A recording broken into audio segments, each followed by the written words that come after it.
pour chauffer toute la maison, eau chaude et chauffer la maison, ça me revient à 12 euros par an. Des jours où il fait 5 degrés la journée et du soleil, dans le salon il fait 23 degrés et j'allume pas du tout le poêle, quoi. Le sol là, qui est derrière nous, là, c'était un sol en PVC amianté avec de la colle amiantée. Et donc là, c'était assez rigolo.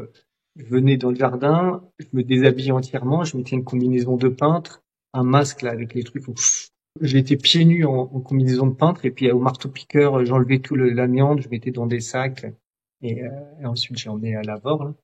J'avais un peu peur de cette histoire d'amiante, mais j'ai passé peut-être 3 semaines à enlever toute la dalle et éliminer toute l'amiante qu'il y avait dans la maison pour l'assainir. C'est étonnant parce que ces histoires de récupération d'eau de pluie ou de photovoltaïque, c'est ce que font tout le monde en parle. En fait, parmi tout ce que j'ai fait, je pense que c'est le truc les moins intéressants, quoi. C'est vraiment la cerise, mais faut isoler, quoi. Et donc je me souviens, on a mis la première planche là, il restait je sais pas peut-être une semaine avant l'arrivée des enfants. Première planche, je mets le clou, je tape, le clou il se tord. Je mets un deuxième, je me tape sur le doigt. Ah non mais je vais jamais y arriver. Et ça c'était rigolo au début. Et sur une maison de 200 mètres carrés, c'était l'enfer à la fin. J'en pouvais plus. Je me souviens de jours où le matin je me disais faut que j'y aille. Je procrastinais, enfin c'était quand même dur. Faut savoir que c'est quand même très dur. Bienvenue sur La Case Robinson, le podcast qui parle d'éco-construction et d'habitat écologique. Avant de démarrer cet épisode, j'aimerais vous demander de vous abonner. C'est le meilleur moyen pour soutenir le podcast et propager ses contenus au plus grand nombre. Je compte sur vous, bon épisode. Au croisement de l'architecture, du bien-être et de l'écologie, je pars à la rencontre de celles et ceux qui mettent ces sujets au cœur de leur vie. Je suis François-Xavier Parent, entrepreneur, formateur en éco-construction et auteur du blog lacaserobinson.fr. Parce que l'éco-construction est encore trop peu démocratisée et que cette démarche demande parfois de surmonter des obstacles inattendus, je vous propose des témoignages inspirants pour vous aider, je l'espère, vous aussi, à créer des lieux plus écologiques, plus sains, plus confortables, qui vous nourrissent au quotidien. Parce que la maison est un abri, un lieu intime, parfois un miroir. Aujourd'hui, je vous emmène dans la case d'Adrien. Adrien est chercheur en mathématiques. Autant dire que résoudre des problèmes, il aime ça. Et ça tombe bien car il s'est lancé dans la rénovation complète de sa maison dans le centre de Toulouse, avec l'ambition d'être le plus sobre en énergie et en eau. Malgré le manque de connaissances initiales, Adrien entreprend les travaux lui-même. Et le résultat est bluffant. Avec cette maison confortable qui consomme très peu de ressources, qui produit la plupart de l'énergie dont elle a besoin sur ses toitures, qui recycle ses eaux et qui fait aussi la place à une végétation luxuriante, refuge de biodiversité. Adrien a même créé une piscine naturelle dans son jardin, un espace qui est devenu un point de rencontre pour les hérissons, libellules et même un héron cendré. Dans cet épisode, il nous raconte les choix techniques retenus pour transformer cette maison en un exemple d'habitat écologique. Je suis ravi de vous proposer cette nouvelle conversation et vous souhaite un bon épisode. Bonjour Adrien. Bonjour François-Xavier. Je suis ravi de t'accueillir pour ce nouvel épisode du podcast La Case Robinson. Aujourd'hui, on va parler de travaux, bien sûr, comme souvent ici, et aussi de la place de la nature dans un projet de rénovation, puisque tu as en effet intégralement rénové ta maison pour la rendre à la fois confortable, lumineuse, performante énergétiquement, et aussi pour créer divers espaces refuges pour la biodiversité, à tel point que tu as des animaux qui s'aventurent dans ton jardin, alors même que celui-ci se situe en pleine ville à Toulouse. Donc tu vas nous raconter, nous présenter tout ça. Pour commencer, simplement, donc on va le développer après, mais tu as fait une grande partie des travaux et des choix techniques toi-même. Pourtant, c'est pas ton métier de base. Quelle expérience de travaux tu avais avant de te lancer dans ce projet de rénovation? Alors ça a commencé quand j'étais ado.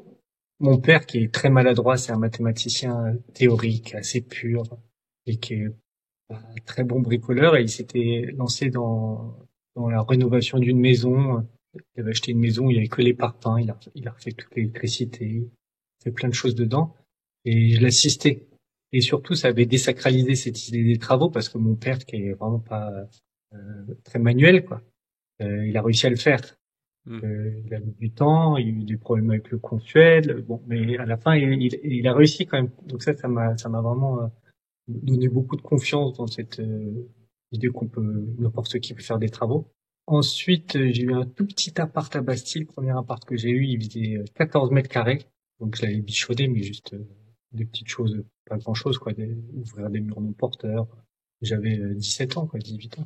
Après, j'ai eu un problème. Bon, j'ai fait des post-doc, donc là, j'étais plus en location. Il me tardait d'être chez moi pour pouvoir justement aménager comme j'avais envie que ce soit aménagé. Et j'ai eu une maison, enfin, le premier étage d'une maison que j'ai acheté quand je suis arrivé à Toulouse en 2010 que je l'ai acheté. Et là, j'ai cassé tous les murs non porteurs. J'avais isolé par l'intérieur en fibre de bois. Et puis j'avais fait ouais une bonne petite rénovation. C'était pas mal, c'était pas mal. Mais j'avais envie parce que j'ai vu, notamment dans la maison écologique là que j'étais abonné, que c'était quand même mieux d'isoler par l'extérieur pour l'inertie, pour plein de raisons. Et donc j'avais très envie de pouvoir faire ça, de pouvoir rénover une maison en l'isolant par l'extérieur. Donc quand la famille s'est agrandie, là on a eu un deuxième enfant avec ma femme de l'époque.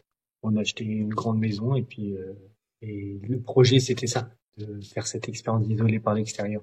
Ok, ben on va développer tout ça. Du coup, peut-être tu peux nous présenter un petit peu le contexte au démarrage du projet. Pourquoi vous avez choisi cette maison spécifiquement? Qu'est-ce qui peut-être vous plaisait dans l'état de l'existant? Comment était l'état de l'existant avant de démarrer les travaux?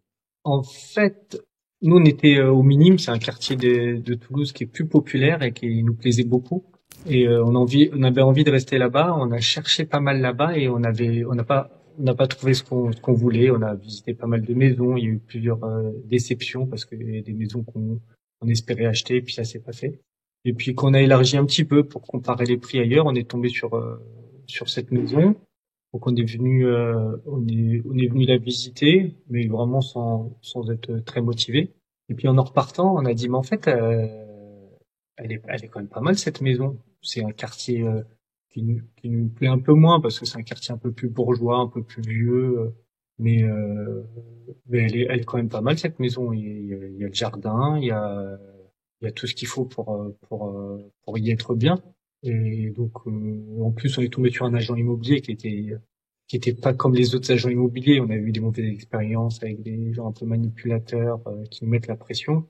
Après la première visite, elle a dit, vous avez aimé, vous êtes vraiment intéressé? J'enlève l'annonce et puis je vous laisse aller au bout de votre réflexion. Et ça a été aussi des choses qu'on a trouvées doux, quoi. Et donc on a avancé, mais sans être hyper motivé au début. C'était juste au bluff, quoi. D'ailleurs, le prix de la maison, quand on l'a acheté, c'était 550 000 sur l'annonce. Et nous, comme il nous intéressait que moyennement, on a proposé 100 000 euros de moins. Et ils ont dit oui. Et c'était quand même un coup de bol parce on n'y venait pas particulièrement, quoi. Est-ce que tu peux nous décrire à quoi elle ressemblait quand vous l'avez achetée? Peut-être sur l'architecture, les matériaux qui existaient, voir un peu ce qui vous a plu? Ouais, donc la maison, c'est une maison qui était pas très jolie extérieurement. Le jardin était en friche totale. Il y avait même un arbre assez immense dans le jardin là et qui nous cachait de la lumière. Et j'étais voir un voisine en disant votre arbre là, vous voulez pas que je le coupe? Elle dit mais cet arbre, mais il est chez vous. En fait, c'était tellement à jeun qu'on voyait même pas jusqu'où ça allait le terrain. Et donc sur la maison, donc j'ai fait des recherches dès que je me suis mis en branle, dès que c'était à peu près clair qu'on allait avoir la maison. J'étais aux archives municipales de Toulouse, j'ai vu les premiers plans et j'ai fait un peu de recherche là-dessus. En fait, c'est un architecte un petit peu connu, un architecte qui est pas mal, qui avait créé la maison dans les années 50, en 54. Et elle a effectivement un style un peu particulier. Donc il y a une partie de 2 étages, et puis le salon qu'on voit derrière, là, c'est juste une partie d'un étage qui est un tout petit peu décalé. Et elle a un côté assez moderne, alors que c'est quand même une vieille maison. Elle était en très mauvais état dedans. Euh, Clairement, l'électricité, tout était à refaire dedans. Par contre, il y avait un monsieur qui avait habité. C'est ses enfants qui l'ont vendu parce qu'il est décédé à l'âge de 104 ans. Euh, et et c'était des gens qui étaient plutôt aisés. Donc, ils étaient vendeurs de meubles, je crois.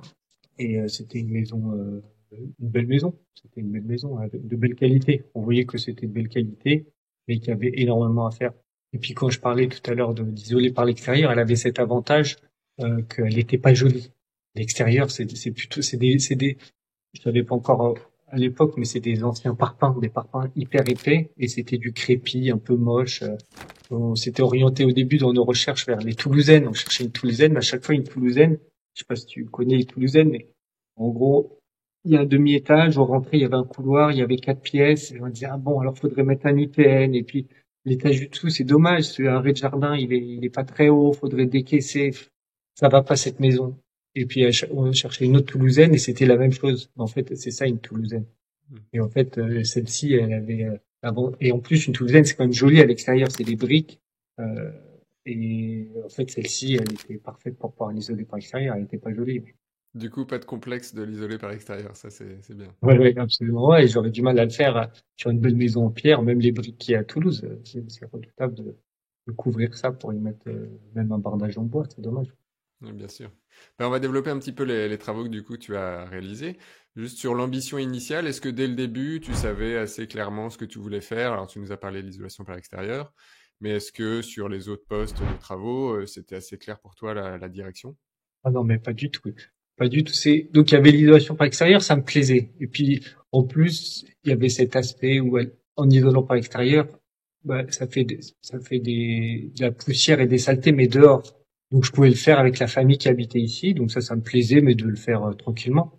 Et puis un poêle à bois. Ça me plaisait beaucoup parce que dans l'appart précédent, on avait un poêle à bois et on passait nos soirées à regarder le feu là, et la double combustion, les flammes qui descendent par le haut. Oh, regarde cette flamme. Oh, donc on voulait absolument un poêle à bois, mais en gros ça, poêle à bois, isolé par l'extérieur. Bien sûr, changer les fenêtres qui étaient pas du tout efficaces. Et puis bon, je voyais que l'électricité, il fallait probablement refaire un peu. Et c'est à peu près tout. C'est à peu près tout. Et alors on va développer. Comment tu t'es informé pour faire les bons choix, savoir comment tu allais mener ce projet de travaux? Alors tu as dit tout à l'heure que tu avais déjà fait quelques travaux avant. Mais globalement, comment justement le cheminement s'est fait pour progresser dans la rénovation? Bah, en fait, j'étais abonné à la Maison écologique, là, c'est ce magazine qui donne toujours plein d'idées. À chaque fois que je le recevais, tous les 2 mois, là, je le recevais. Ah, ben, je vais faire ça. Alors, c'était très stimulant. Il y avait aussi le magasin où j'allais acheter les matériaux. Là, c'était MBC Matériaux avec des gars hyper sympas avec qui j'avais l'habitude de discuter. Et j'ai discuté des choix techniques, donc qui m'aidaient pas mal. Et puis après, il y a une association qui s'est montée ici, une boîte Arcoterra, avec des professionnels et puis un copain qui est gérant de cette boîte, avec qui on a échangé pas mal. Et voilà, en échangeant. Et puis, ce qui a été hyper important, c'est que le chantier, il s'est étalé sur 4 ans. Et donc, j'ai eu le temps de vivre dans la maison, de voir ce qui allait pas, d'avoir plus d'idées. Et, euh, et puis ça s'est installé petit à petit. Ça s'est installé petit à petit aussi en échangeant avec des. J'ai pas fait intervenir beaucoup d'artisans, mais j'ai eu contact avec qu'on s'appelle les commerciaux des grosses boîtes, par exemple pour la VMC, pour les fenêtres. Euh, et avec eux, on échangeait. Et d'ailleurs, c'est première personne qui m'a parlé de maison passive. À l'époque, je savais pas ce que c'était une maison passive. Et puis le fabricant des fenêtres, il dit ah oui, on est le seul à pouvoir proposer une technique qui permet vraiment, qui facilite vraiment pour avoir une maison passive.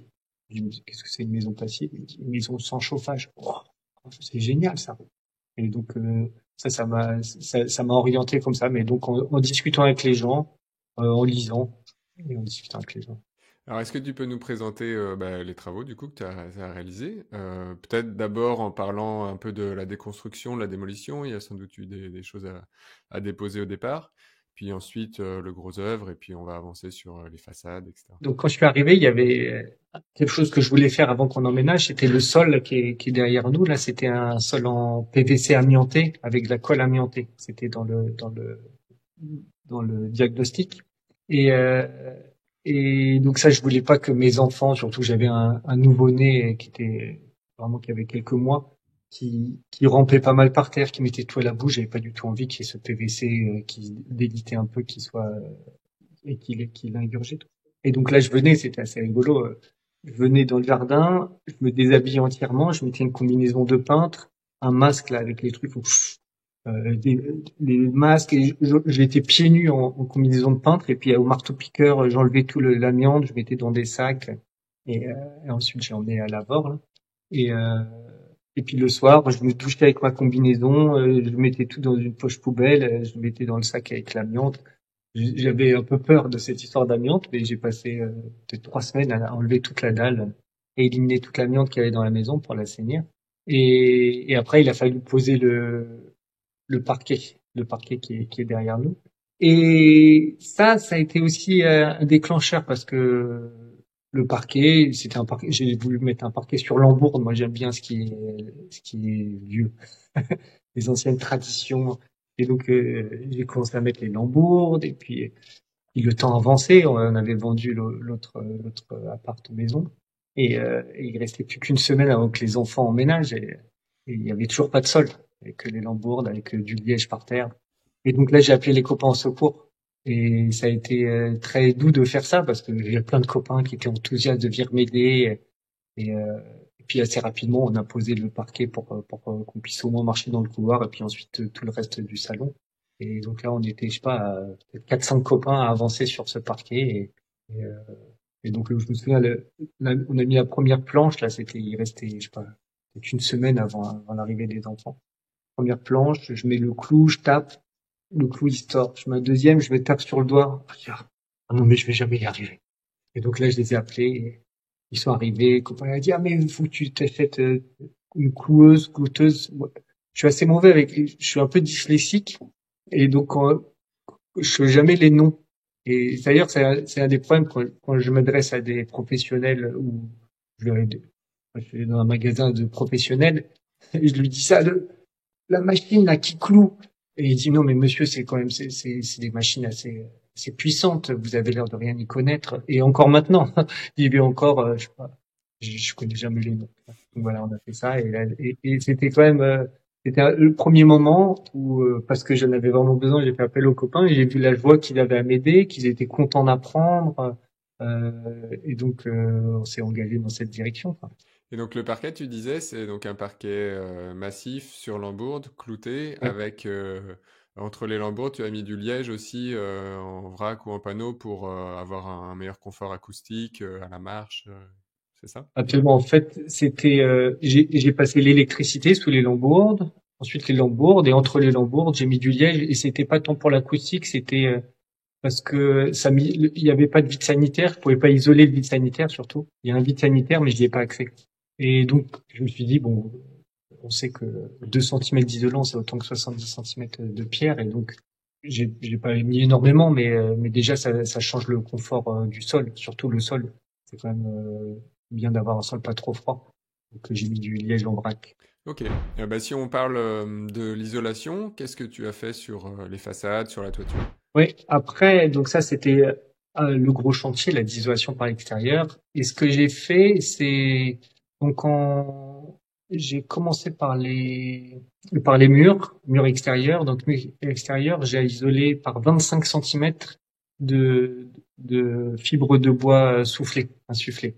Et en fait, ce que j'ai fait, c'est sur la maison, tous les 60 centimètres, j'ai mis des poutres en I, là, des poutres en I de Steico, là, de 24 centimètres, je crois, ou bon, 25 centimètres, disons, avec des équerres qui étaient mis sur la maison, les poutres en I tous les 60. Après, j'ai recouvert par un pare-pluie. J'ai mis des tasseaux pour que tout tienne. Et puis après, ça m'a fait des grands caissons. J'ai coupé quand même les caissons à mi-hauteur de la maison. Et puis après, on a passé 2 jours avec des copains à insuffler partout la fibre de bois. Donc fibre de bois ou de cellulose. J'hésitais un peu entre les deux. Je voulais que ce soit en vrac pour pas m'embêter à faire des découpes. Donc là, j'insufflais juste. Et puis c'était un peu moins cher et puis un peu moins difficile. Et j'avais mis fibre de bois. J'ai choisi fibre de bois sur les murs parce que ça se tasse un tout petit peu moins que la boîte de cellulose. C'est des propriétés assez similaires, mais j'avais l'impression que ça se tassait un tout petit peu moins. Euh, et par contre, après, j'ai refait la toiture pour la végétaliser, on en reparlera peut-être. Et là, j'ai mis plein de chevrons. Et là, j'ai 70 centimètres de ouate de cellulose. Pour le coup, là-haut, j'ai insufflé de la ouate de cellulose, 70 centimètres. Ok. Et sur les menuiseries, tu en parlais un petit peu tout à l'heure sur l'objectif d'atteindre le niveau passif. Est-ce qu'elles ont quelque chose de particulier? Bah, les fenêtres, donc c'est des très grandes fenêtres. Là, on peut en voir derrière. Tu vois, la plus grande, elle fait 6 mètres. Il y a 6 mètres, 4 mètres et 3 mètres, je crois. Donc c'est des très grandes baies vitrées. Avant, c'était des fenêtres de 70 centimètres avec soubassement, simple vitrage, euh, avec des volets roulants qui se sont roulés à l'intérieur de la maison avec des énormes ponts thermiques. C'était assez catastrophique. Donc j'ai enlevé tout ça. Et là, j'ai mis du levant coulissant. Tu vois ce que c'est, le levant coulissant? T'as une grosse poignée, et puis tu la baisses, et là, il y a des roues qui montent la porte. Et puis quand tu rebaisses la porte, les roues, elles s'enlèvent, et là, t'es appuyé vraiment sur des joints. Et donc le levant coulissant, pour que ce soit vraiment étanche, bien étanche à l'air, et triple vitrage. Triple vitrage, donc ça, c'est un choix qui avait pas été très simple à faire. Il y avait pas mal de gens qui me conseillaient pas vraiment de mettre du triple vitrage. On disait à la limite au nord, mais à Toulouse, au sud.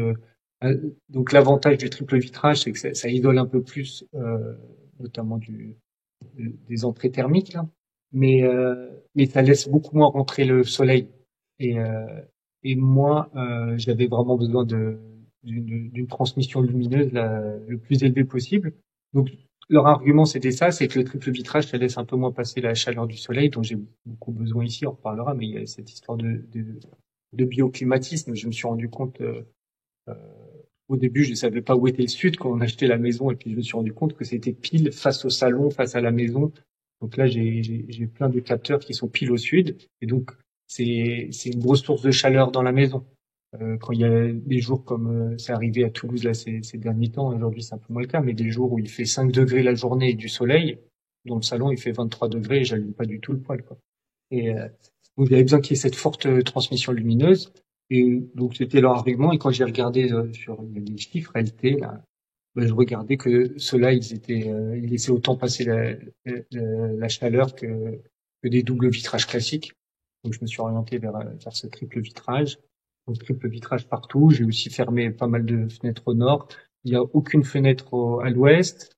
À l'est, j'ai juste celle qui est derrière parce que c'est le salon et donc il y a le problème de l'est, c'est que à l'automne et au printemps, le soleil il peut être très bas le matin et on gère pas les entrées de chaleur, quoi.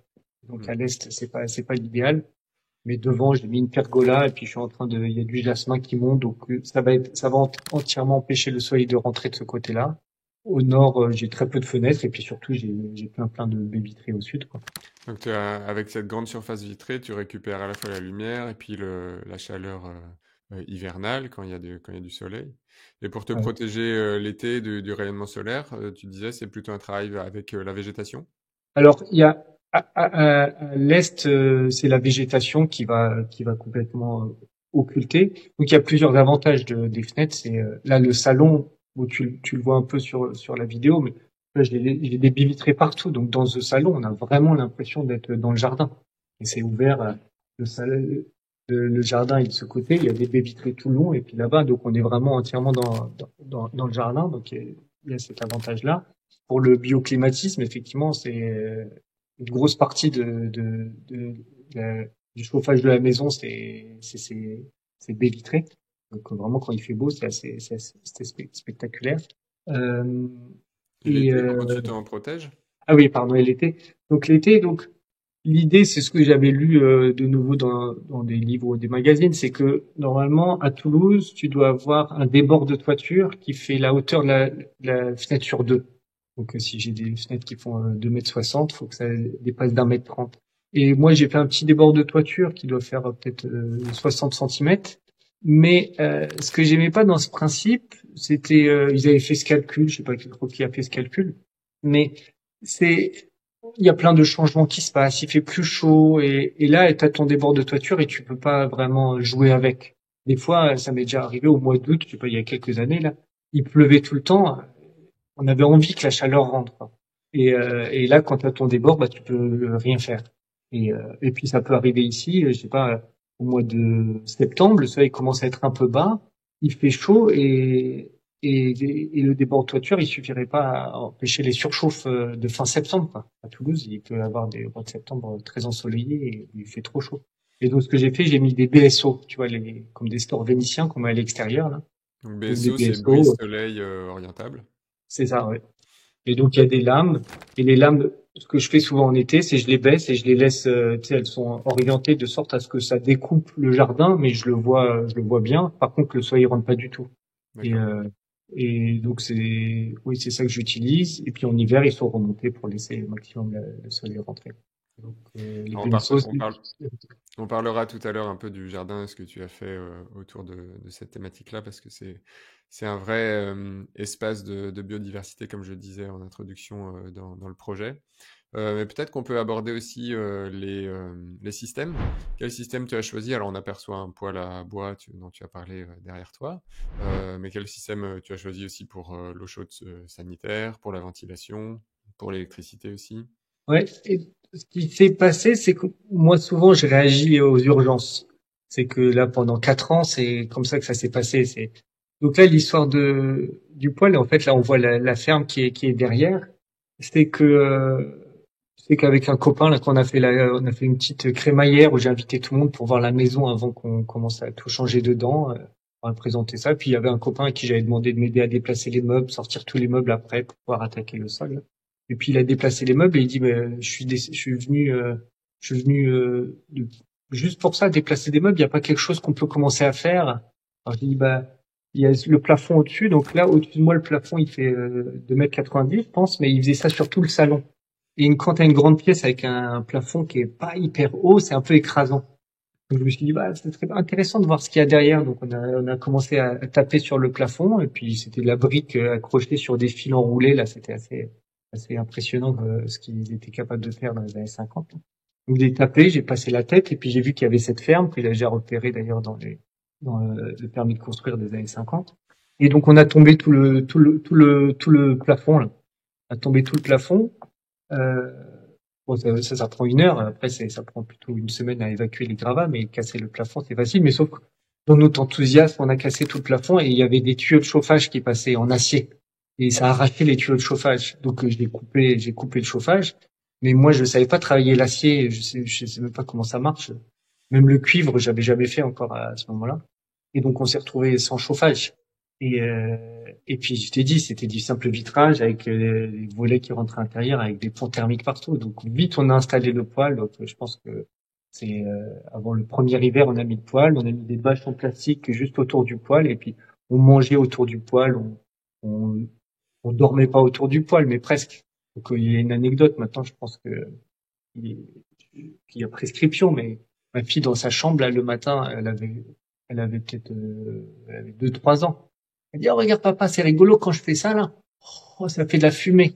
Et il faisait un peu froid dans sa chambre. Mais elle est rarement malade maintenant. Et donc ce poêle, ça c'était le truc qu'on a mis. Et puis après l'électricité, je t'ai dit qu'elle était un peu ancienne. Et puis je sais plus je crois que c'était quand j'ai mis les machines pour poncer le sol, le parquet là. Euh, ça a fait péter une prise. Et en fait le chauffe-eau marchait plus après. Il y avait un chauffe-eau électrique à l'époque, il marchait plus. Et donc, quand j'avais commencé à repérer, bien sûr, je voulais mettre des panneaux solaires pour chauffer l'eau. J'avais déjà repéré une petite boîte qui est pas très loin de Toulouse, là, un Berat et Lyon-France. Et j'aimais bien leurs panneaux solaires, j'aimais bien leur concept. On pourra parler peut-être des choix techniques. Et donc, je me suis dit, bon, bah, go, quoi. Je vais le faire. Je vais le faire. Par contre, leur stratégie, faut avoir les panneaux solaires au-dessus du ballon. Et donc, je me suis dit, faut que je les mette au-dessus du ballon.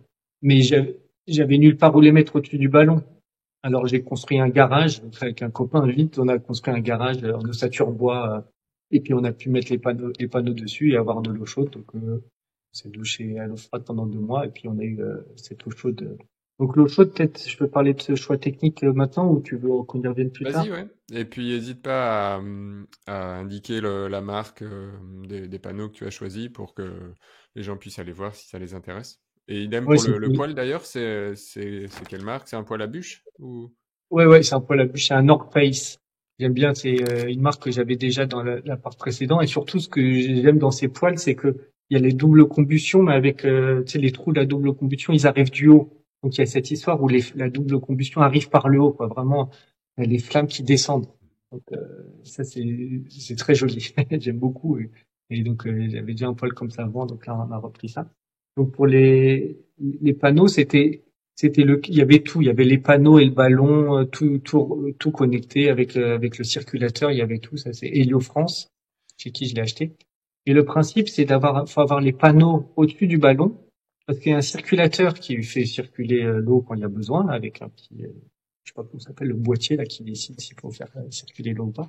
Et s'il fait trop froid ou s'il fait trop chaud, le circulateur s'arrête. Et en fait, comme les panneaux sont au-dessus du ballon et que tous les tuyaux qui les relient sont en descente tout le long, toute l'eau redescend dans le ballon. Donc pour faire ça, c'est un ballon qui est pas sous pression, c'est un ballon ouvert, quoi, disons. Bon, il est fermé, mais il faut imaginer qu'il est ouvert. Et donc il y a le niveau qui peut évoluer un peu dans le ballon.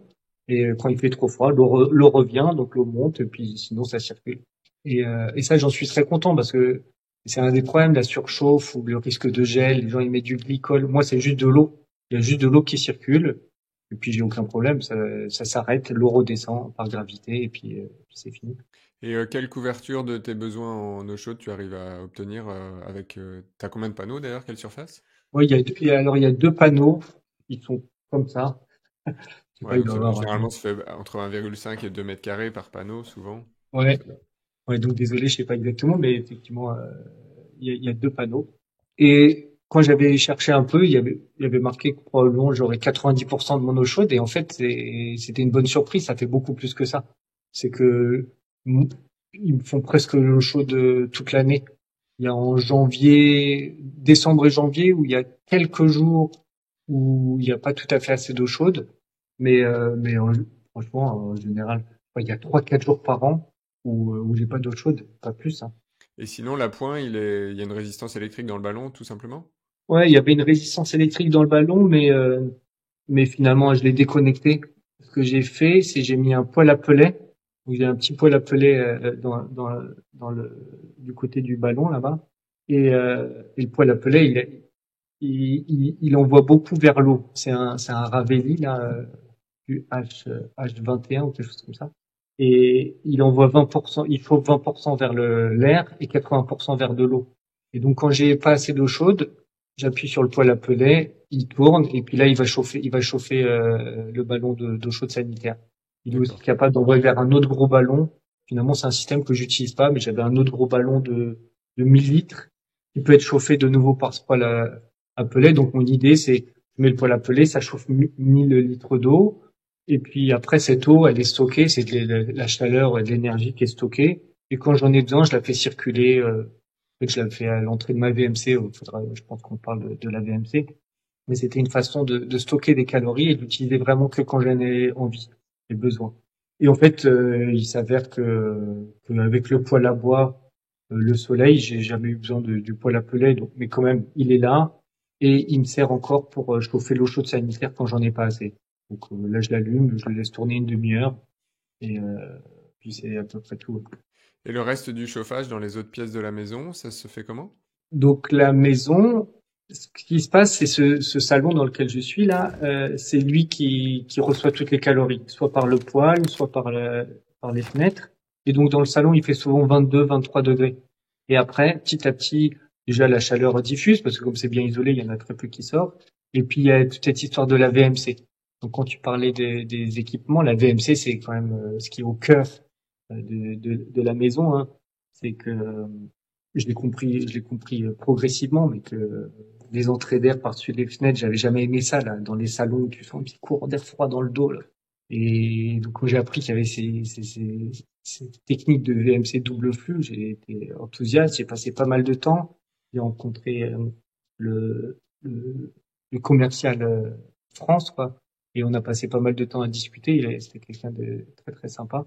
Le- les, les, la VMC, c'est une Helios. Euh, ECS, ECL, quelque chose comme ça, 500.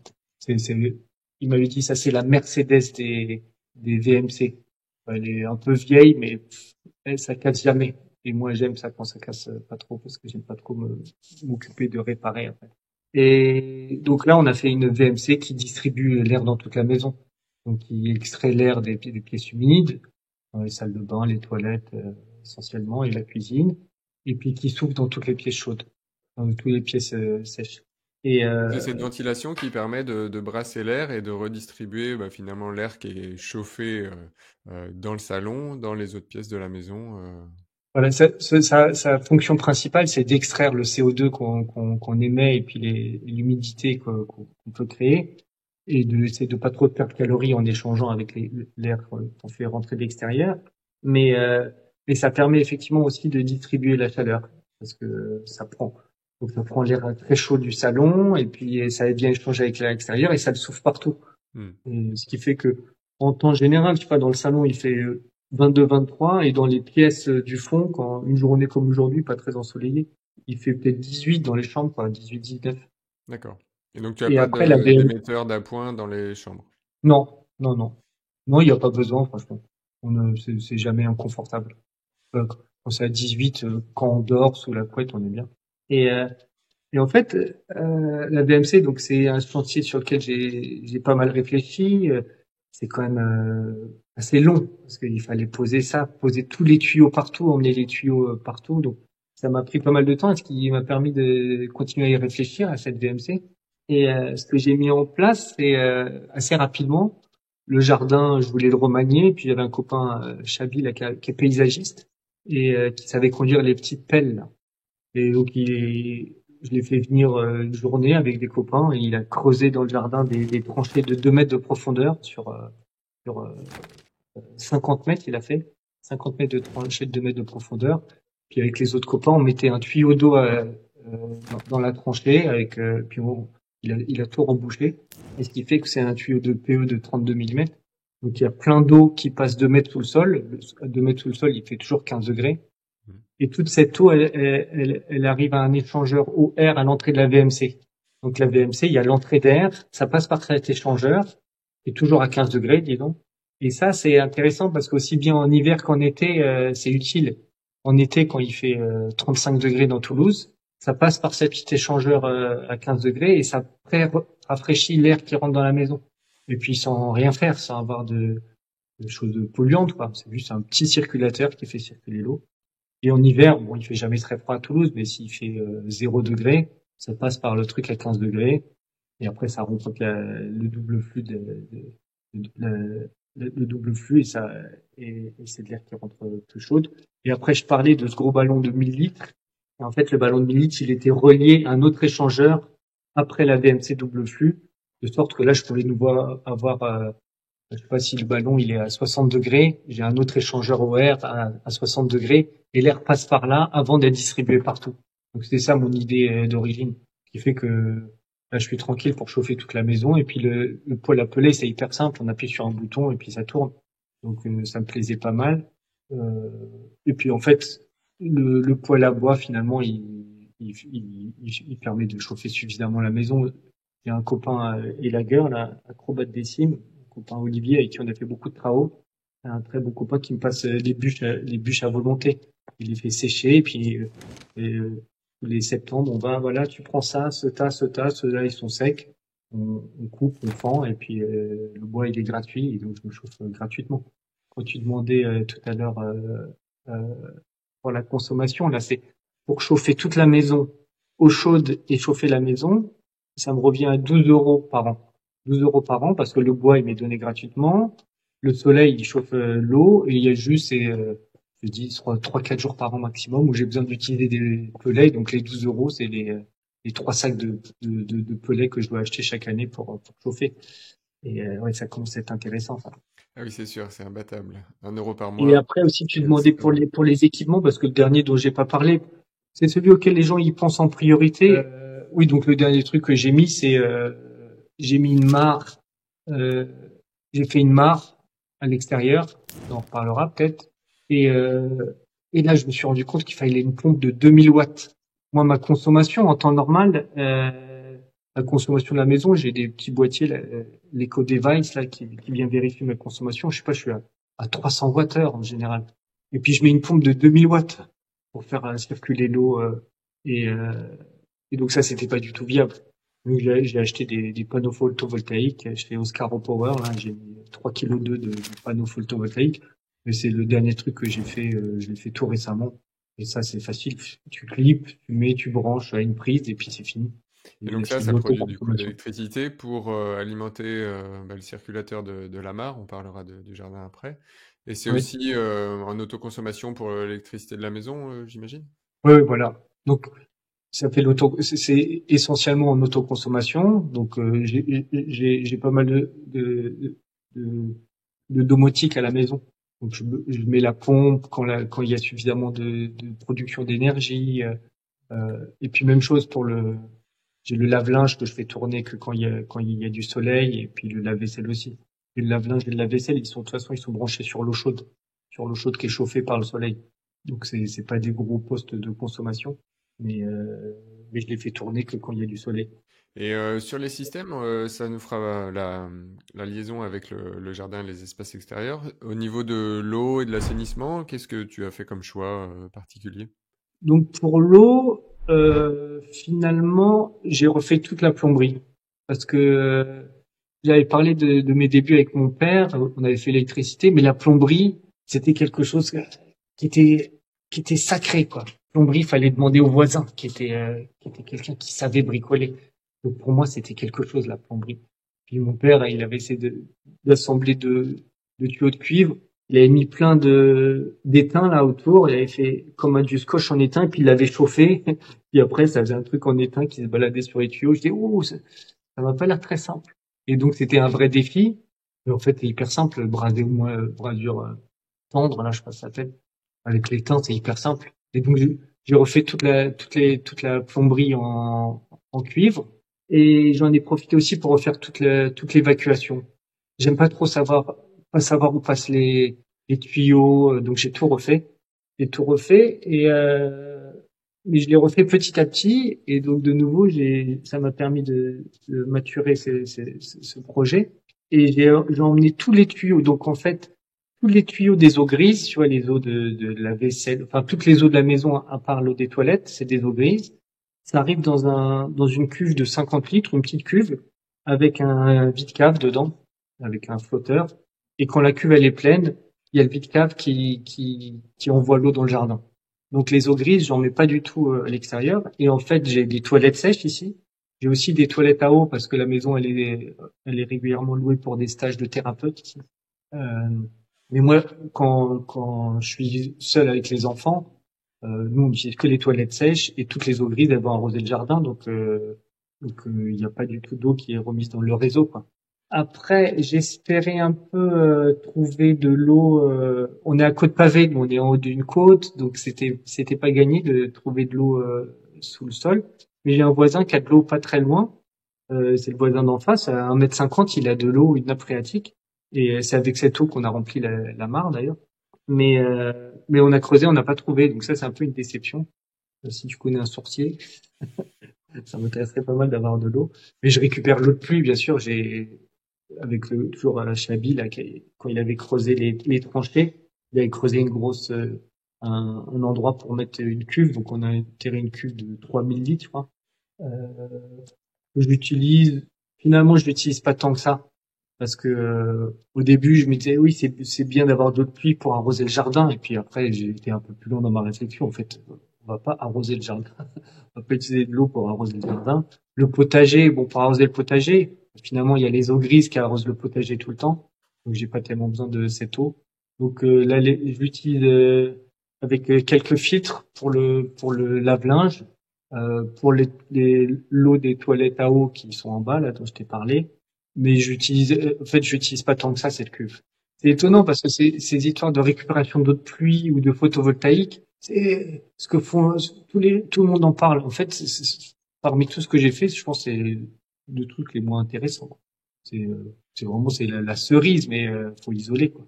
C'est ça le vrai Oui, chantier. le poste de consommation d'une maison, c'est d'abord le chauffage. Donc, faut déjà Ouais. travailler sur l'isolation, sur la performance architecturale de la maison pour récupérer les apports solaires, s'en protéger en été, avec le bioclimatisme. Et après, Mm. effectivement, on peut toujours optimiser sur d'autres postes, comme tu le dis, sur l'eau, sur la production d'électricité in situ. Et ton témoignage est très, très intéressant parce qu'on voit que tu as réfléchi alors que c'est pas effectivement ton métier, tu as réfléchi aux différents thématiques, différents axes de travail sur une maison pour essayer d'optimiser chaque poste. Et on l'a vu avec finalement, ce que tu as fait dans le jardin, c'est un puits canadien. C'est une sorte de puits Mm. canadien ou puits provençal, en faisant passer les réseaux pour récupérer aussi la chaleur du sol. Euh, Ouais, c'est... absolument sur ça.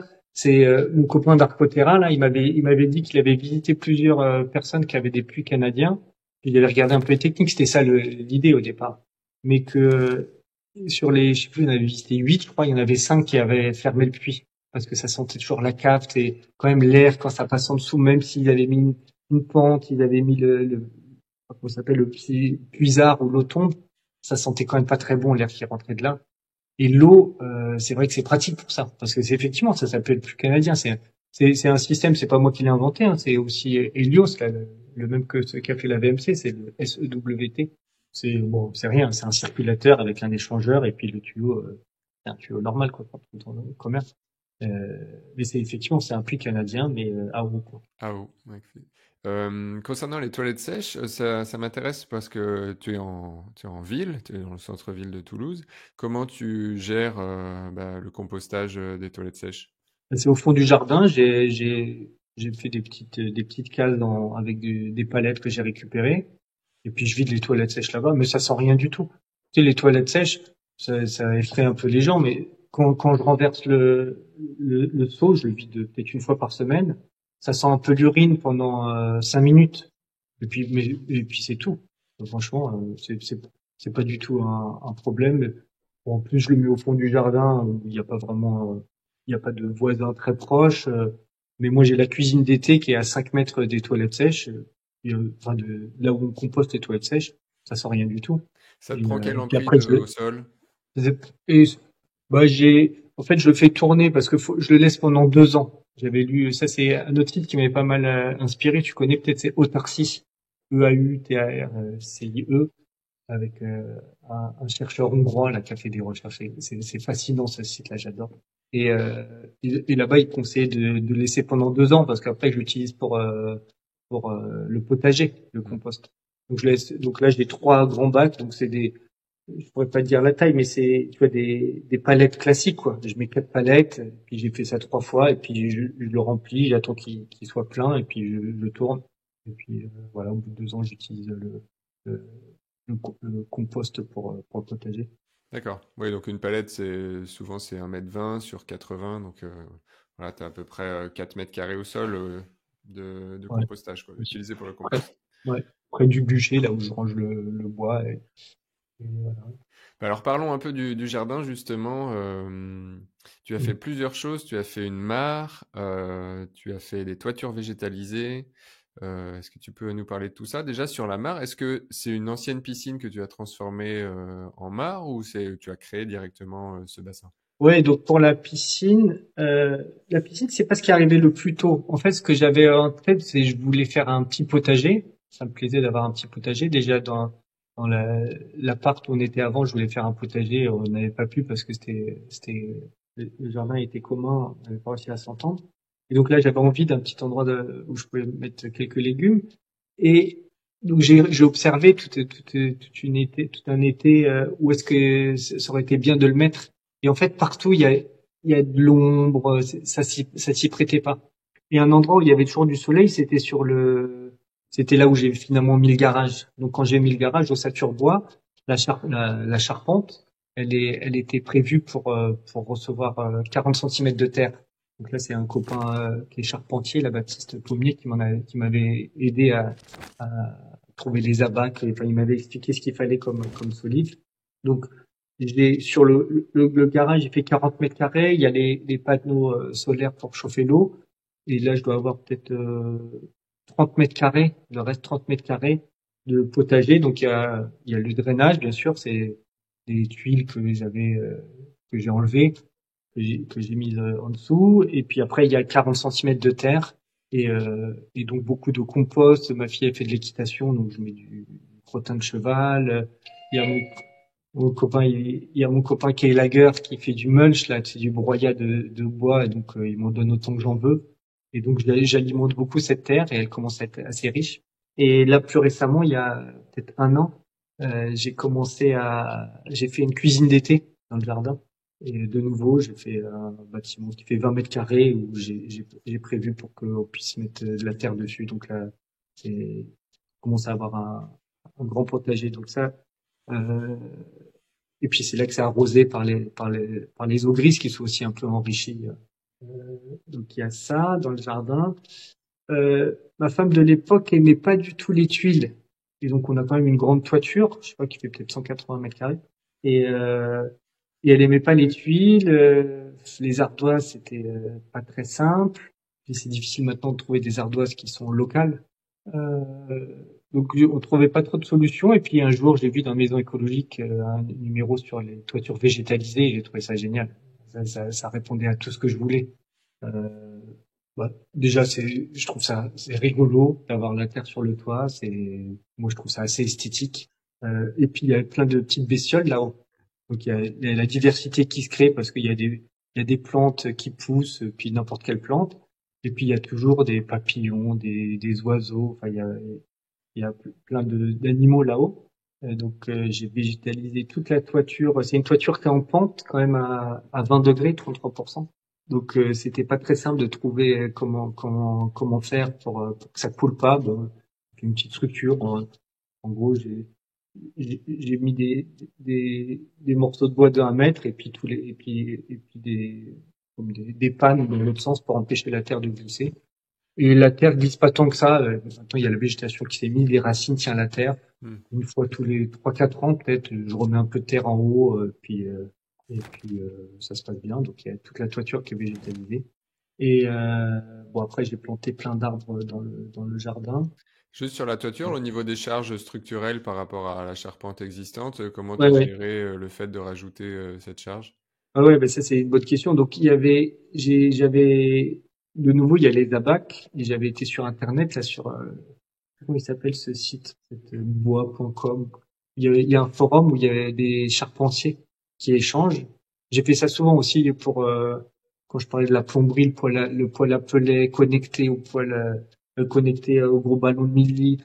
C'est des plombiers qui m'avaient fait ce schéma là parce que j'avais posté sur un forum, voilà, je veux faire ça, circuler sur le CS ou sur le gros ballon et puis alimenter la VMC double flux. Et puis il y a un plombier qui m'a dit ah non, ton principe c'est pas très bien, tu ferais mieux de faire comme ci comme ça. Puis un autre plombier qui m'a dit non, si tu fais ça. Et puis ils se sont battus pendant 6 mois. Puis au bout de 6 mois, j'avais un schéma parfait. Et pour le bois, c'était la même chose. J'ai dit que je voulais faire ça, végétaliser. Et puis il y a plein de charpentiers qui m'ont beaucoup aidé. Et, euh, et donc à la fin, c'est des poutres en I. J'ai des poutres en I. Euh, j'ai pas touché aux pannes. C'est comme ça que ça s'appelle. Mhm. Tu vois, quand il vais dans un magasin, il dit, les bouts de bois, là, dans ce sens-là, quand il y a la pente. C'est des pannes. Ouais, les pannes, tu as les pannes qui sont dans le sens du flétage de toiture, et puis il y a les chevrons qui sont Voilà, ouais. dans la C'est, pente. les pannes, j'y ai pas touché parce qu'elles sont visibles dans la maison et que je voulais pas toucher au plafond de la maison. Donc là, il y avait les pannes et des chevrons et il y a le plafond qui était accroché dessus. Et donc ça, je voulais pas y toucher. Donc les pannes, je les ai pas touchées et elles sont justes pour tenir les 7 centimètres de terre. Ça va, mais il n'y a pas de marge, quoi. C'est si un jour, tu sais, il faut rajouter le coefficient pour les conditions extrêmes. Si un jour il y a 70 centimètres de neige à Toulouse, je pense que j'irai gratter un peu la neige là-haut. Mais par contre, après les chevrons, donc il y avait des petits chevrons, et moi j'ai mis des poutres en I, et puis j'ai complété pour faire un grand espace, et c'est comme ça que j'ai retrouvé mes 70 centimètres. Donc j'ai refait tous les chevrons. Et j'ai fait un débord de toiture parce que, c'est un chantier dont on va sûrement parler, mais l'isolation par l'extérieur, j'ai bardé en bois sur la plupart de la maison. Et j'aime pas trop les maisons en bois où, tu sais, souvent c'est tu sais, sous les fenêtres, t'as des petits bords, là. Je sais pas comment ça s'appelle, toi, tu sais, Des appuis ouais, de il y a fenêtre, ouais. la petite fenêtre, c'est ça. Et ben, là, souvent, c'est un peu clair en dessous, après c'est noir autour, enfin, c'est tout en moche. Et donc, moi, ce que j'ai fait, c'est j'ai fait des débords de toiture, de 1,10 m. Et donc, je me suis débrouillé pour, en gros, prolonger des pannes, quelque part, hein, en fait, et que ça fasse un grand débord de toiture. Et, euh, et pour tout ça, j'ai eu besoin effectivement de l'aide de nouveau des charpentiers du site qui m'ont expliqué quels étaient les dangers. Et donc voilà, j'ai tout refait avec mon pote Olivier, mon pote et lagueur. Sur la mare, du coup, Ouais. quelle est l'origine de cette mare et à quoi ça ressemble? C'est une piscine naturelle finalement. Ouais, ouais, c'est une piscine naturelle. Ouais. Et en fait, donc l'idée au début de la mare, c'est toujours Chabi, le paysagiste là. Il était là, il manipulait la terre et puis il donnait des idées. Et puis la terre, ce serait assez joli là que tu fasses un petit ruisseau qui coule avec une petite mare, et puis tu pourrais mettre des plantes. Et puis bien sûr, moi tu me dis ça, je tire. Donc au début, ça devait être juste un petit bassin, je sais pas, de un truc d'1 mètre sur 1 mètre, quoi. Hmm. J'ai dit, ah mais non, mais si on le fait grand, on peut se baigner dedans, hein. Ce serait sympa pour les enfants qui sont petits, qui jouent à Toulouse en été. Donc je fais un grand bassin. Ouais, mais après j'ai compris que si je faisais un grand bassin, fallait faire circuler l'eau et finalement je me suis enflammé et donc là c'est un grand bassin, il fait 9 mètres sur 4. C'est Sabi qui l'a creusé, vraiment il l'a creusé parfaitement. Et puis on a mis une bâche dedans et puis c'est tout, quoi.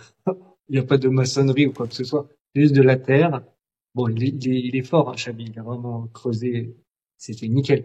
J'ai mis un géotextile un peu épais, un EPDM, et puis de nouveau dans la maison écologique et dans les livres, j'avais vu que il y avait cette histoire de lagune. Normalement, la lagune, elle doit faire 2 fois la surface de la zone de baignade. Donc, j'avais commencé enfin, j'ai une lagune aussi à côté, donc même chose, quoi. J'ai un peu creusé, le PDM qui continue sur la lagune, et puis j'ai mis des plantes. Euh, Après, là, j'ai eu un petit échec, c'est que je me suis adressé un- à une boîte qui est pas très loin de Toulouse pour m'aider pour la mare. Et je suis pas très content. Le gars, il m'a pas très bien orienté. J'y connaissais pas grand-chose. J'ai fait un peu confiance. Et, euh, et donc là, ce qu'il m'a dit, c'est ah non, mais les lagunes à Toulouse, ça marche pas. Et ça, je veux bien le croire. Parce que souvent les piscines naturelles là, c'est en Allemagne. Donc Hmm. je suis pas aussi chaud qu'à Toulouse. Donc il a dit ça marche pas. Ce qui va se passer, c'est tu vas pouvoir te baigner pendant 2 ans, mais dans 2 ans, la lagune, elle va être saturée. Faut que tu la vides, tu nettoies tout au Karcher et tu la refais. Et moi, comme je te disais, j'aime pas du tout avoir à m'occuper des choses après. Donc, on m'a dit non, non, ce qui se fait, t'as les shark beds, c'est des gros ballons, des filtres, quoi, avec des petites billes dedans. Et là, il y a des bactéries qui viennent se développer sur les billes. Elles font tout un réseau et elles filtrent en même temps les particules qu'il y a dedans. Et c'est des bactéries, donc elles traitent aussi l'eau, parce que c'est ça, c'est pas les plantes qui traitent l'eau, c'est les bactéries. Et donc là, c'est un endroit où il y a plein de bactéries. Et donc il faut une pompe, tu fais circuler dans ce shark bed là, et puis j'ai même une lampe à UV, et avec ça, tu auras de l'eau, tu peux presque la boire, quoi. Donc j'ai fait ça. Il faudrait te montrer la couleur de la mare. Les enfants, ils s'y baignent, hein, mais quand ils enlèvent le maillot de bain, tu sais, il y a des algues en dessous. Hmm. Après un bain, je leur dis, enfin après quand ils se baignent, je leur demande d'aller se doucher juste après parce que j'ai peur qu'ils aient des maladies de peau et tout. Donc c'est un peu un échec cette piscine. Et puis en plus, ça me plaît pas parce que tu vois, je te dis au début, c'était une petite pompe qui fait circuler l'eau, c'était rigolo. Et après, quand je me suis laissé entraîner avec ce shark bed et la pompe de 2000 watts, c'est du délire, c'est du délire. Et puis maintenant, il y a tout comme une piscine normale avec des skimmers pour que les feuilles partent dans les skimmers, pour vider les skimmers. Il faut nettoyer le filtre toutes les semaines. Et en été, quand ça s'évapore, il faut remettre de l'eau. Tu vois, l'électricité, l'eau. Enfin, j'ai pas fait toute cette maison pour après, pour un petit caprice, gâcher tout, quoi. Et donc, je me suis un peu battu, et puis je me suis rendu à l'évidence, ça me ressemble pas, et là, on va arrêter. Donc, la partie piscine naturelle, là, maintenant, ça va devenir une lagune aussi. Je vais y mettre des plantes, il y a des poissons. Euh, mais par contre, c'est quand même génial. La partie lagune, j'en suis absolument enchanté, quoi. C'est la dernière fois on en parlait, c'est qu'il y a vraiment il y a un héron cendré, tu vois. On est au centre de Toulouse, tu vois. Le centre de Toulouse, c'est à 10 minutes d'ici. Un héron cendré, la dernière fois, qui était dans la lagune en train de pêcher mes poissons. Tu sais, un héron cendré, ça fait un mètre de 20 de haut, c'est extraordinaire. Et puis il y a beaucoup de libellules. Il y a une famille de chauves-souris. Il y avait un copain là, Daniel, qui m'avait donné une petite maison à chauves-souris que j'ai mis sur la façade. il y a une famille de chauves-souris qui vivent là. Donc sur la mare, il y a une vraie vie, quoi. Ça me plaît beaucoup. Entre les poissons qu'on avait été pêcher avec mon fils Oscar dans le canal du Midi, les libellules, les oiseaux, il y a tout le temps des mésanges qui viennent il y a l'eau qui circule, qui fait une petite cascade, et puis t'as les oiseaux qui viennent je sais pas s'ils s'ébrouent comme les chevaux, mais en tout cas, ils vont jouer dans l'eau. C'est génial. La lagune, j'en suis absolument enchanté. La partie nage un peu moins, donc on va la transformer aussi en lagune avec des lotus et des plantes. Ouais, c'est génial de voir qu'en recréant de la nature, même en centre-ville, on arrive à faire revenir aussi les animaux qui y trouvent de la fraîcheur, de l'eau, un refuge, puis d'autres insectes à manger pour la chaîne alimentaire. C'est vraiment intéressant de voir que ça fonctionne. Et Mm. si tu as des animaux, des poissons, c'est que la qualité de l'eau, elle est quand même correcte aussi. Donc c'est qu'effectivement, ça fonctionne pour ça. On arrive un peu sur la fin. On peut peut-être aborder un dernier point. C'est sur l'aspect plus, on va dire, financier peut-être. Est-ce que tu as quelques chiffres à partager sans rentrer trop dans le détail, mais peut-être un coût au mètre carré ou une enveloppe globale de tous ces travaux que tu as menés? Alors, comme c'est de l'auto-rénovation, bon, la main-d'œuvre, elle n'est pas comptabilisée, on va dire, financièrement. Mais au moins sur les investissements en matériel, ça représente quoi? Donc au niveau pratique, j'ai passé 4 ans à être vraiment stressé que ce soit pas confortable, quoi. Que c'est pas confortable, alors j'isole par l'extérieur. Quand j'isole par l'extérieur, il y a le pare-pluie, mais là-haut, dès qu'il y a du vent, ça s'ouvre et puis il y a de l'eau qui risque de tomber. Alors faut faire la toiture. Pendant 4 ans, c'était vraiment stressant. Et heureusement, j'ai été hyper entouré. J'ai plein d'amis qui m'ont aidé, et puis même des voisins. Même il y avait à côté, là, il y a une petite cité, il y a un jeune qui est venu me voir parce que j'ai fait une ferme traditionnelle, quoi, avec tonneau et mortaise. Il y a un jeune qui dit, je suis en CAP charpentier, on fait que de la fermette, est-ce que je pourrais apprendre auprès de vous? Je Moi, je suis mathématicien, quoi. J'ai juste regardé sur Internet comment ça se faisait. Et, euh, et donc, il y a des gens comme ça qui venaient, ils étaient ravis de m'aider. Et puis, eux, ils disaient que ça leur permettait d'apprendre et puis de se former. Et j'ai vu que ça en a décoincé pas mal, quoi. Il y a pas mal de copains qui sont venus m'aider, après qui se sont lancés. Et par exemple, le potager sur le toit, le voisin d'en face, là, Aurélien, il l'a fait aussi. Il a mis au PDM, même chose que moi, des bacs en acier, et puis en galva, puis un petit potager. Et c'est rigolo de voir que comment ça se propage. C'est aussi quelque chose dont je suis enchanté, quoi. Et ben, c'était quoi la question? C'était sur l'aspect financier du projet. Ouais, l'aspect financier. Et donc quand même, j'ai cette chance que moi, je suis professeur des universités à, à TSE ici, et donc je suis quand même, c'est confortable financièrement, et donc je me suis pas tellement embêté sur ça. J'ai pas trop regardé aux dépenses, donc pas à gâcher, mais j'ai pas essayé de faire, je me suis pas embêté, quoi. Et donc j'ai du mal à estimer, c'est quand je fais la somme des gros postes, comme on dit. C'est la VMC, j'arrive en gros à 70 000 euros. Et après, il y a tous les postes qui sont très difficiles à définir parce que je vais acheter des câbles électriques, puis je le fais une année, puis une autre, et puis des équerres. Et donc tout ça, c'est hyper difficile à estimer. Donc j'ai estimé à la louche à 150 000 euros à peu près les travaux que j'ai fait sur cette maison. Pour une maison qui fait quelle surface habitable? Elle fait 200 mètres carrés maintenant. D'accord. 200 mètres carrés. Et donc ça, au niveau des dépenses, au niveau du temps, donc c'était 4 ans. Et puis j'ai des enfants, je suis très investi dans ma parentalité, dans ma paternité. Et donc je suis président d'une association sur la parentalité. Donc c'était pas du tout mon objet de dire je bricole et puis les enfants, je les mets de côté. Hmm. Donc je pouvais pas passer beaucoup de temps non plus le week-end et les vacances à bosser là-dessus. Mais là où ça a été rendu possible, c'est par tous ces gens, quoi. À chaque fois, on est 5, 6. Tu vois, pour monter la terre sur la toiture, j'avais calculé, c'est 10 tonnes de terre. Et on était, je sais plus, on était 9, je crois. Il y a Chabi là, qui prenait la terre avec la pelleteuse, il mettait sur le garage. Là, il y en a qui mettaient sur la brouette sur le toit. Il y en avait un qui tirait avec la corde la brouette pendant que l'autre le montait. En une après-midi, une journée maximum, on avait fini. Et c'est des chantiers qui sont enthousiasmants, donc je les prépare. Et je les réfléchis beaucoup, puis on les lance, on est plein et puis c'est parti, quoi. Donc Quel ça, conseil c'était tu le donnerais projet. justement à une personne qui veut se lancer dans un projet un peu similaire, qui n'a pas forcément beaucoup d'expérience sur les projets de travaux, sur la façon d'aborder ce projet pour que ça se passe le mieux possible en termes de peut-être de planning, en termes aussi d'entourage. Ce serait quoi les apprentissages que ce projet t'ont apporté? Hum, ouais, je pense que c'est précieux de s'entourer, quoi. De s'entourer de gens qui sont prêts à donner un coup de main parce que c'est beaucoup plus sympa de bosser tous ensemble, de faire des siestes.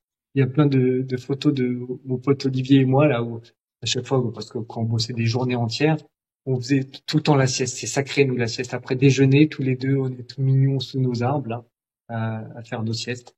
Donc de faire des siestes, de bien s'équiper. Tu sais, c'est un peu dommage d'acheter du matériel qui est de mauvaise qualité et puis on s'abîme.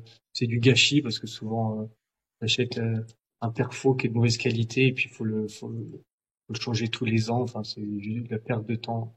Donc du matériel de bonne qualité. Moi, j'ai acheté pas mal de très bon matériel sur le Bon Coin. Euh, et puis d'être ouvert à discuter, quoi. Je pense que ce qui était précieux, c'était le temps que j'ai mis. J'étais pas tellement pressé, c'était pas hyper confortable, mais j'avais personne autour de moi qui se plaignait. Bon, ma femme de l'époque a fini par partir, là. Peut-être. Non, elle a dit que c'est pas. Je pense pas que ce soit ça. Et mais il avait le temps et donc j'ai pris le temps de réfléchir à tout ça, de vraiment me documenter, de discuter avec les gens. Là, mon pote d'Arco Terrain, il est quand même et il s'y connaît bien, il connaît plein de gens. Il y a plein d'aides en éco-construction. Je crois que c'est c'est un peu ce que tu fais aussi. Je crois. Bon, c'est quand même précieux d'avoir des gens qui s'y connaissent et qui peuvent bien orienter. Moi, c'est pas du tout. Moi, je connais rien. Je ne saurais pas trop comment conseiller les gens, mais juste de savoir que ça va être long. Des fois, moi, j'en ai eu marre. Je me souviens que le bardage en bois, on a dit rapidement, mais tu vois, j'ai dit comment c'était isolé, mais j'ai fait du bardage où j'ai une petite scierie à côté, la scierie du bois de la vallée des Jobs. C'est une petite famille et je leur demande, voilà, je veux en Douglas telle taille, raboté, et puis 6 mois plus tard, c'est prêt.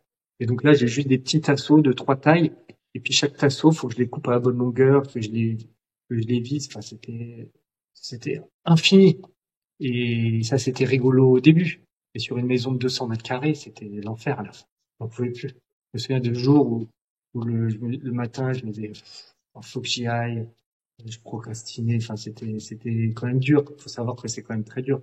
Donc, je pense ce que je conseillerais, c'est une plus petite maison. Ça, c'est aussi un des autres problèmes de la maison, c'est qu'elle est beaucoup trop grande. Et une petite maison, un petit projet, plein d'amis, plein de gens avec qui discuter, des super blogs ou sites sur YouTube comme le tien qui permettent de bien se renseigner, la maison écologique, des gens qui s'y connaissent, quoi. Et, euh, et puis voilà, et puis il faut savoir que ça coûte toujours plus cher que ce qu'on pense, que ça prend plus de temps que ce qu'on pense, mais c'est aussi enthousiasmant, quoi. C'était sympa, toutes ces rencontres, tout ce que j'ai appris, je suis très flatté et enchanté que maintenant, tu vois, que tu fasses cette émission sur la maison, que Hmm. tout le temps que j'ai passé à réfléchir, c'est mon métier de réfléchir, tu vois, enseignant-chercheur en mathématiques, j'adore ça, réfléchir les problèmes, comment je vais résoudre, ah tiens, quelle est la meilleure façon de le faire, donc j'adore faire ça, et je suis vraiment ravi que ça puisse servir à d'autres mon expérience. Mais effectivement, c'est pas que facile, pas que facile, mais là je m'en réjouis tout le temps, quoi, quand je regarde mes consommations d'énergie quand je regarde, je me sens propre avec ce que je fais.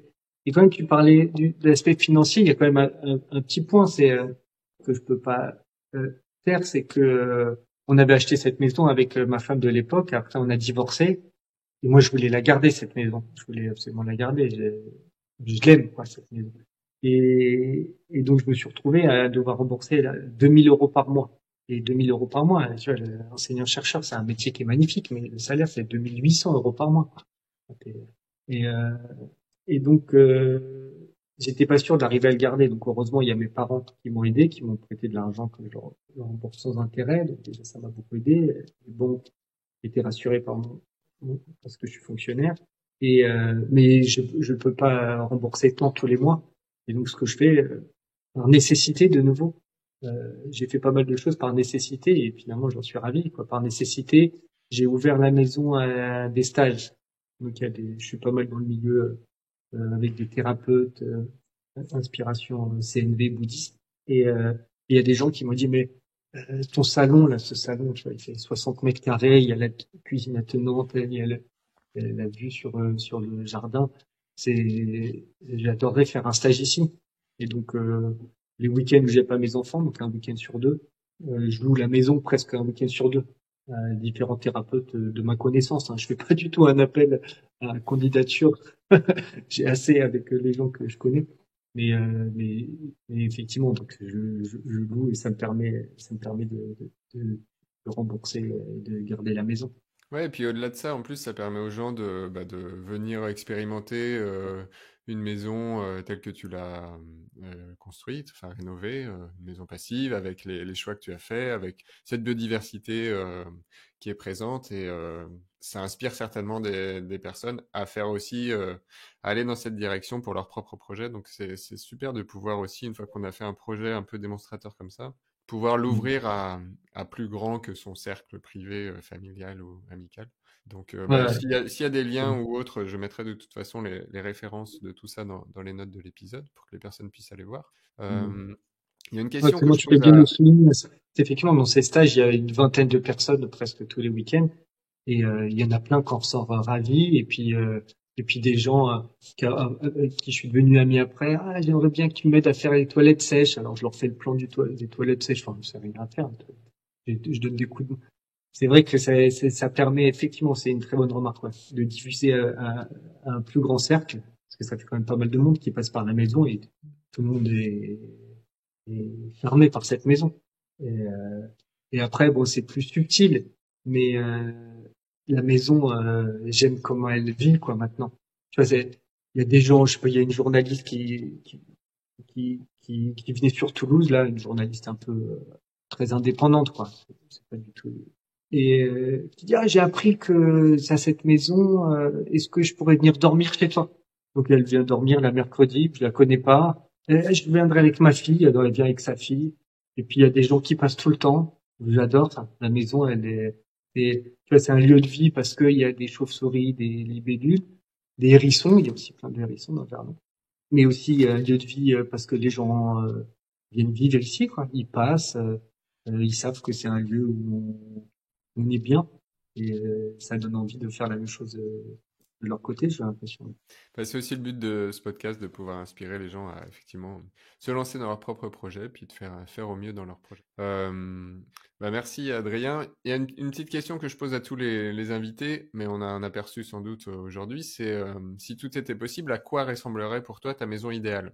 Est-ce qu'il y a des choses que tu ferais différemment, ou voilà, ce serait quoi l'idéal pour toi? Hum, Bah, l'idéal, je pense que je l'ai. Et d'où est-ce que ça vient? C'est que quand c'est pas idéal, eh ben, quand ça va pas parfaitement, je le change. Donc, donc là, je suis parfaitement satisfait de commencer la maison. Essayer de réfléchir, est-ce qu'il y a quelque chose que je pourrais faire? Elle est trop grande, la maison. Peut-être ça. Peut-être ça, si je pouvais couper une petite partie, où je pensais la sous-louer ou quelque chose, je la rendrait bien un tout petit peu plus petite, euh, parce que quand c'est grand, c'est sympa, mais c'est plus long à nettoyer, c'est plus long de mettre le bardage, c'est plus long pour plein de choses. Euh, mais non, oui, j'adore. La maison, j'adore. Où elle est située, j'adore ce qu'elle dégage et ce qu'elle inspire aux gens. Je changerais pas grand-chose. Est-ce qu'il y a un livre ou des livres que tu voudrais partager aux personnes qui nous écoutent, qui t'ont, toi, particulièrement aidé dans ce processus? Il y a le numéro de la maison écologique qui a fait qu'on s'est rencontrés, où il y a un article sur la maison. Effectivement, ouais, je l'ai là aussi. Et Il ben, y a un bien, article sur la maison d'Adrien. voilà, c'est ça la marque. Voilà. Donc vous pouvez retrouver des images et puis d'autres informations. Et puis moi, je mettrai aussi les images sur la vidéo YouTube. Et puis de toute façon, j'invite toutes les personnes qui nous écoutent à vraiment consulter ce magazine, La Maison écologique, et aussi le magazine Habitat Naturel, qui sont deux magazines très, très pertinents, très intéressants quand on s'intéresse au sujet de l'éco-construction. On a été un peu frustrant Maison écologique parce que comme ça doit tenir sur juste 2 pages, on n'a pas pu développer autant que tu me permets de le faire ici. Donc je te remercie encore pour ça. C'est vraiment super que tu fasses ça. Et dans les autres,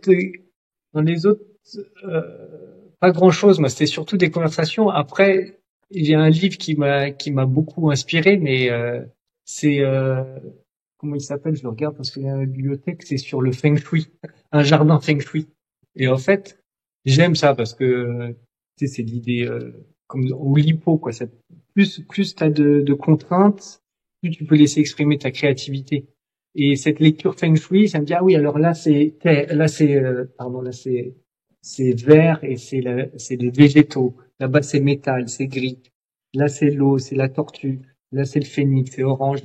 Et ben ça m'a permis d'orienter un peu la façon dont j'organisais la maison, ce que je plantais dans le jardin, où je mettais les poules. Là il y a les 4 poules qui sont de ce côté-là. Et et donc ça m'a permis de donner une direction, donc ça m'a beaucoup plu.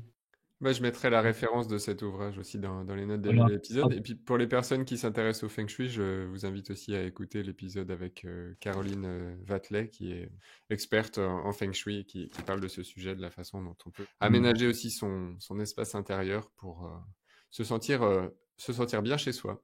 Est-ce que tu as une citation ou un mantra qui t'accompagne souvent ou qui t'a accompagné pendant les travaux, peut-être pour te motiver quand tu procrastinais pour avancer, ou simplement une citation Regarde, je te la qui te montre. plaît? Celui-là. Tu veux la lire? C'est sans la boue, pas de lotus. Et moi, j'adore ça.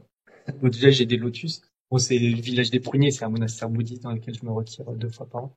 Et c'est une vision qui me plaît beaucoup. En fait, oui, il y a des choses qui sont pénibles, il y a des choses qui sont lourdes, il y a de la souffrance. Mais que tout ça, c'est de ça que naît le bien-être, quoi. Et, euh, et ça m'a pas mal guidé, dans ma vie en général et puis dans ce que je vis ici. Avant de se quitter, est-ce que il y a un endroit où on peut orienter les personnes qui veulent te contacter, en savoir plus sur peut-être les stages qui se passent chez toi, ou visiter la maison? Bien sûr, ouais, avec grand plaisir. Bah, pour tout ce qui est stage à la maison, il y a un site, c'est la Résurgence de l'amour, ça s'appelle. Donc la Résurgence de Lamoure, parce que c'est la petite rivière qui coulait ici. Et j'en ai parlé, j'ai un voisin à la maison qui est en face, là justement, qui est une Toulousaine. C'était un vieux voisin qui est malheureusement décédé depuis, mais qui était un peu l'histoire du quartier. Il était là depuis les années 50. Il m'a expliqué que et il y avait une petite rivière qui passait ici. Les enfants, ils sont dans l'école qui est un peu plus loin. Elle s'appelle le coin de l'amour. Et moi, je savais pas trop ce que c'était. Et puis lui il me dit, ah, mais l'amour, c'est que juste en face de chez nous, là, il y avait un petit pont. Et ce qui faisait la séparation entre la voisine et nous, c'était une petite rivière qui s'appelait l'amour. C'est là. Puis après, ils l'ont mis dans des canalisations pour recouvrir. Puis après, quand ils ont construit le stade, elle s'est asséchée. Donc l'amour ne coule plus. Et moi, avec la mare, la circulation d'eau, les petites cascades, j'ai dit, bah, c'est une résurgence. J'ai été beaucoup inspiré par mon grand-père qui était spéléologue. Donc, les résurgences, c'est quand même quelque chose en spéléologie. Et donc là, c'est la résurgence de l'amour. Donc, on a un site internet que ma compagne est en train de monter, qui est thérapeute aussi. Et puis, je pense qu'il doit y avoir une page Facebook même aussi. Facebook, c'est pas quelque chose qu'on va garder longtemps parce que ça nous convient moyennement. Je mettrai les notes qui conviennent sur, sur la description de l'épisode, que vous retrouverez sur le site lacaserobinson.fr, et puis aussi en description sur YouTube et puis sur votre plateforme de podcast. Merci beaucoup Adrien pour cet échange, pour ce retour d'expérience. J'invite les personnes qui nous écoutent à aller voir aussi en images ce dont on a parlé sur la vidéo YouTube. Et puis bravo pour ce beau projet, cette belle rénovation, et puis pour avoir démontré que on peut faire de la place à la nature aussi en plein centre-ville, ici à Toulouse. C'est super chouette, c'est super inspirant. Donc bravo, et puis je te dis à bientôt et te souhaite le meilleur pour la suite. Merci beaucoup à toi. Déjà, c'est un honneur que tu t'adresses à moi et puis pour tout ce que tu fais pour tout ça, justement. Merci beaucoup d'être cette voix pour tous ceux qui œuvrent dans leur petit coin, quoi. Merci beaucoup à toi. C'est un plaisir. À bientôt. Merci beaucoup d'avoir écouté cet épisode. Vous pouvez retrouver toutes les références mentionnées par mon invité dans les notes de l'épisode, ainsi que des compléments pour approfondir ces sujets dans la rubrique podcast sur le blog lacaserobinson.fr. Si cet épisode vous a plu, vous pouvez le soutenir en le partageant autour de vous, en vous abonnant et en mettant un avis 5 étoiles sur votre plateforme d'écoute. Ça me fera très plaisir et ça permettra au podcast d'être plus visible pour m'aider à accueillir de nouveaux invités. Si vous voulez aller plus loin dans vos projets de création d'habitat plus écologiques, plus sains et qui vous inspirent, sachez que c'est mon métier de vous y aider. Je propose différentes formules d'accompagnement, du coaching à la formation en ligne, et je suis sûr qu'une d'entre elles est faite pour vous. Si malgré tout vous n'y trouvez pas la formule qui vous parle, contactez-moi pour que nous puissions créer ensemble l'accompagnement idéal qui vous aidera à concrétiser vos projets. Vous retrouverez toutes les informations sur le site de la Case Robinson. Sur ce, n'oubliez pas de vous abonner, de partager cet épisode autour de vous, et je vous dis à très vite pour une nouvelle conversation sur la Case Robinson.